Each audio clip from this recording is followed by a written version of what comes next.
I'm Marge Bardeen. I've worked at the lab since 1982 doing pre-college education programs. I'm going to tell you the story of how they got started.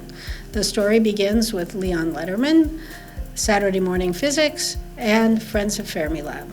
Leon started a program in 1979 for high school students. He was amazed when the teachers tagged along with the students and was disappointed that they didn't know more particle physics, and so he thought, well, we need a program for teachers.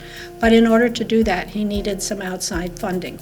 So he asked Stanka Jovanovic if she would set up a not-for-profit for him so that we could run programs for teachers.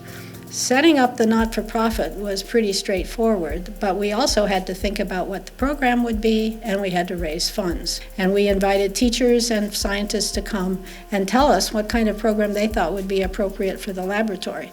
When we looked at the results of their brainstorming, the program just popped right out. It was clear that everybody was thinking a similar type of program, and so it was very easy for us then to write a proposal. We really just hit a sweet spot because a couple days later, a national report called Nation at Risk came out talking about the problems with K-12 education. 3 days later, we had our money. We had money for a 4-week summer institute for science teachers, biology, chemistry, and physics, and we had 3 years of funding. So you could say, and the rest is history.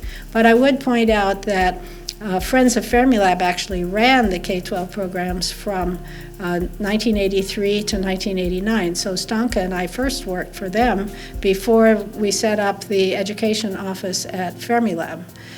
And I would also point out that Friends of Fermilab is probably the only nonprofit like it at a DOE laboratory that's specifically focused on K-12 education, and it continues today to provide support to the education office.